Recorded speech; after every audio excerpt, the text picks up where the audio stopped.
Hello, welcome to my channel. My name is Lizzie, and for today's video I am super excited. We are continuing on with the Nightmare on Elm Street marathon that we've been doing here on my channel. If you have not seen all my other reviews, make sure you check out the link in the description of this video for a full playlist with all of the films that I am reviewing. Obviously, we last left off with Freddy's Dead, which, spoiler alert for that review, I actually quite enjoyed that film, and I mentioned in that review that it led way to this film being possible, which, if you have been following along, you know that I have been anticipating doing this one, and it is Wes Craven's New Nightmare. This is probably my favorite Nightmare on Elm Street film after the first one, if not like very closely tied with the first one. It is the only other one done by Wes Craven, so of course it's amazing. So I'm really excited to just kind of get to rewatch this one and talk with you guys about it. So like I've been doing with all my other reviews, this is just before watching the film, and now I'm gonna go watch it. So I will be right back with my thoughts. Mark, I'm doing a film about my nightmares as I'm dreaming them. In order for the movie to continue, it was dependent on me having more nightmares. Well, fortunately, I did. I'm a little frightened by what Wes may have tapped into. I frankly felt that it was over when we did the final nightmare.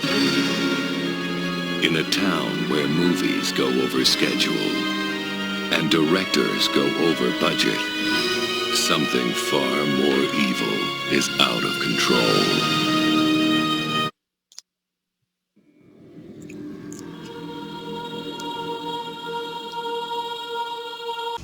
Okay, so just finished with watching New Nightmare, and it has been a minute since I watched this film, but I definitely think that it still holds up. I still absolutely love this film and had so much fun watching this. It's definitely one of the longer films in this franchise. It's almost 2 hours. Doesn't quite hit the 2-hour mark, but it gets close. So it's quite a long film, but definitely worth it. Definitely still really enjoyable film. Definitely still absolutely one of my favorites. So if you have not seen Wes Craven's New Nightmare, don't really recall what it's about, it is basically set in the real world. So the film opens with a very similar scene to the original, where we see a Freddy glove being made, but some things malfunction, and the camera pans out, and we are shown that we are actually on the set,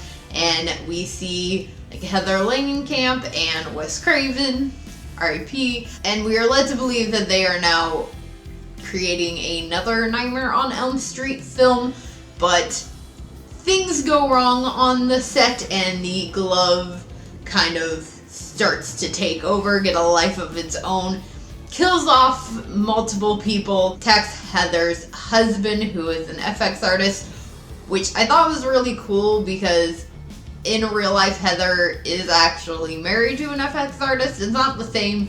It's an actor in the movie, it's an actor playing him, but it's still really cool that they kind of include like those little details. So he gets killed, the glove goes after her and her son, and all of this craziness kind of happens, and then in the midst of Heather screaming, she awakens, and we are now brought into the quote-unquote real world, which is Heather's life. So it's her having this nightmare, and that's really where this film takes place. Is we are following Heather Langenkamp as herself, not as Nancy, and she has started having these nightmares, and eventually Freddy comes to life. So I love this concept. I think that it is so cool. It's definitely kind of unique for the time. There's a lot of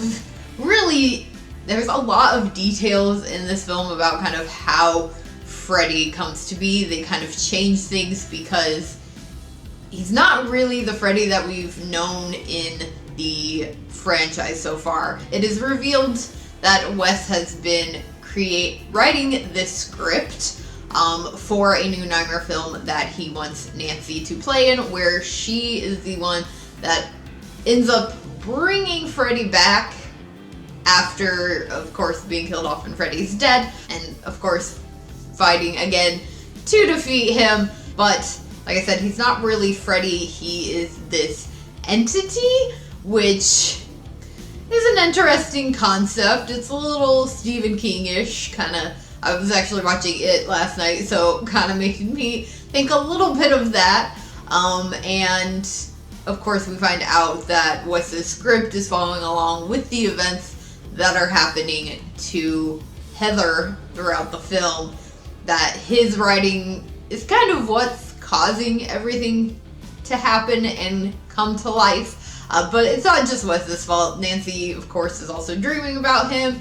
Her son starts dreaming about him, who is played by Miko Hughes, who is also known for being in Pet Sematary, kind of a horror icon, especially as a child. And so, yeah, that's really cool that he plays Nancy's son. Other kind of little Stephen King tie-in a bit. But he starts having nightmares about Freddy coming to get him. It's Robert Englund plays himself in this as well, which is super cool.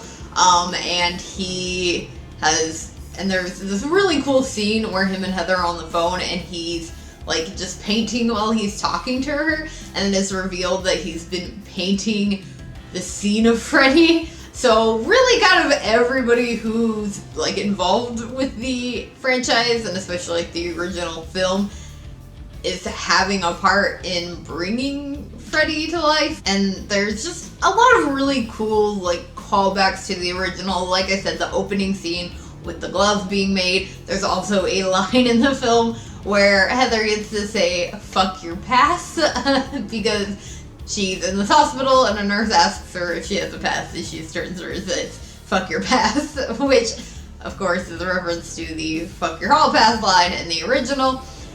There is also another scene in that hospital. The hospital kind of replaces the school scenes in a sense from the original. It's kind of this new secondary location where a lot happens, and there is a scene where her son Dylan's babysitter, who that actress is actually in a few horror stuff. She is actually the mom on the Scream TV series, like the first 2 seasons, which also really cool as well. But she gets killed by Freddy while Dylan is falling asleep, and because Dylan's the only one that can see him, no one else can see him, she is being dragged around the room, up the wall, up the ceiling, with all the blood, just like Tina's scene in the original Nightmare on Elm Street. There's also some interesting kind of character comeback. We also have John Saxon, who plays Nancy's dad in the original,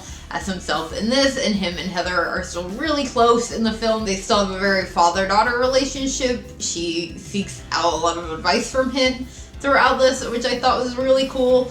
And just kind of the fact that I feel like we get some glimpse into Heather's life. Like, obviously she is still kind of playing a character version of herself in this, but we see her as this awesome mom and like this relationship with her husband, who, like I said, it's a different actor playing, but I think those little things and things throughout her life tie into this film, which of course is really kind of enjoyable. We also have Lynn Shay, who is a iconic horror actress herself. She's been in just a ton of stuff, but she plays the teacher in the original A Nightmare on Elm Street, and she makes an appearance as a nurse in this one as well, which is really cool. Kind of in a blink and you'll miss it moment, but if you catch her, it's really cool, especially when you notice that.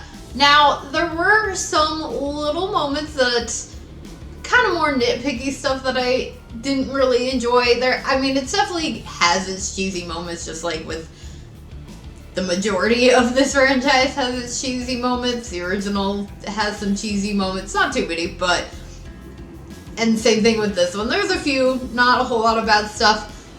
Main things that are just kind of nitpicky. At one point, she calls her husband after Dylan has this nightmare and asks him to come back, and he says, "Okay, I'll head right back.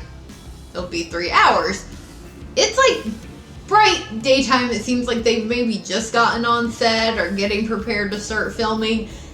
And by the time we get to his death scene, he's still driving home and it's like pitch dark out. He's falling asleep at the wheel, like the radio stopped working so he can't keep himself awake.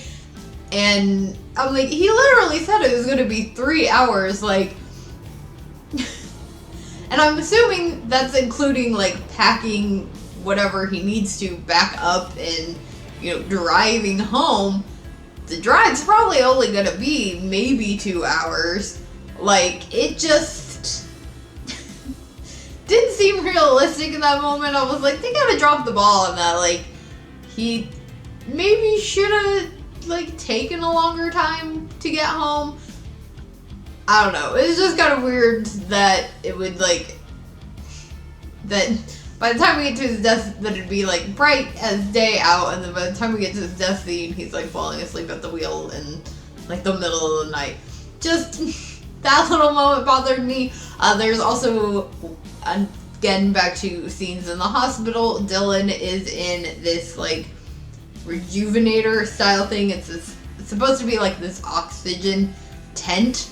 And I get it, this is the 90s, so maybe this is how they worked, but it's just this piece of plastic that comes over him, and at one point you can see that the zipper is like pretty undone, and I think that was meant so that Miko, like as a child, could just easily bust open out of it. But that, and then just the fact that like the tent's just sitting on the bed, and you can see that it's not like really secured down. Air's like escaping out of this fucking thing, and I don't know how it is in human medicine, but again, this is the 90s, but I work in vet med, and like we have these oxygen tanks that you put the animals in if they need it, and like there's not meant to be any room for air to escape. Like there's ventilation so that there's, you know, circling and stuff like that, but it just drove me a little nuts, and I was like, there are so many holes in this thing, like this would not be working, like it would just be pointless. Also, can we talk about how annoying that head nurse was in this film? She's the only like character of color in this film, and she is just made to be so annoying. Like I feel like they purposefully made her to be someone that horror fans are not gonna like, because she basically blames Nancy and her career in horror films on Miko's mental state. And granted, her career in horror is kind of what has led to the events going on, but it's not like they believe her in what's going on. They literally just think that Nancy having been in these films, because they're convinced that he's seen them. Like Nancy tells her, like, no, I've not like let my son watch the films. They're just like convinced that Nancy's this horrible mom who's just like pushing this content onto her young child, which I agree that maybe children of a certain age should hold off watching horror films, but we all know that plenty of us watched horror at a very young age and were perfectly fine. Like, yes, we had nightmares, yes, maybe we didn't want to sleep alone, but most of us are, I like to think the majority of us are okay. So that lady she drove me fucking nuts throughout this film. I wanted just like yelling at her at the screen to stop like blaming our poor sweet Nancy. And of course we have to talk about Freddy himself in this film. Like I said, Robert Englund plays himself, which I think is really cool. He also still plays Freddy, and they changed him up quite a bit for this film, which makes sense because, of course, he's no longer the Freddy that we know. He's this entity, and so they've changed his FX makeup, which, and I understand the changes. He's meant to look scarier, and Nancy even like tells Robert that he's like scarier than, that it's scarier than his Freddy, and he even like agrees. which is kind of fucked up. But it's not bad. I'm not a fan of the new glove. It's supposed to be like sharper and scarier, but I don't think it is. It's like shiny new metal, and just not a fan of the glove. I prefer the old school. Think it looks cooler, think it looks better. And also, I don't know if it's just the amount of layers that they put on him. He's kind of chunky in it. Like, I mean, he's not like full on. Not that there's like necessarily anything wrong with that, but just for the sake of the character, he's just like a little too overlayered in the film. He's just a little too overlayered in the film. And not only that, but he also is in like this giant trench coat with these big ass boots, and all I could think of with like his outfit and even just the way the FX is so different, it just made me think of like the creep from Jeepers Creepers. Like, did he remind anybody else of the creep? Because you got the big hat, you got the trench coat and boots, and then does the plasticiness of the FX makeup was very similar. So that's all I could think about with his FX makeup in this film. So that's probably my major kind of pick at in this film. I understand it, I understand the changes in it, and it makes sense, but that's just all I could think about with this film, is how much he kinda resembled a burnt up version of the creep. But all in all, I still really love this film, still enjoy it, still definitely a fave. I love the way that they eventually kill him off, and I feel like it's really meant to drive home Freddy being dead. But we all know that that's not really the case, because up next is going to be Freddy versus Jason. And yeah, I have seen this one as well. It has also been a while since I've watched it. Don't really remember a whole lot from it, so I'm excited to watch it. It's gonna be interesting. And yeah, so it's gonna be interesting, but I hope that you guys have been enjoying this series. Again, please make sure to check out all the other reviews that I have done. Again, link down in the description, along with all of my social media. If you have enjoyed this video, please give it a big old thumbs up. Make sure you hit that subscribe button for more horror-related content. Before I go, a quick shout out to my Patreons. Thank you so much for helping to contribute to the channel. If you would like to help support in that way, again, links in the description. And I will see you all again later with another video. Bye!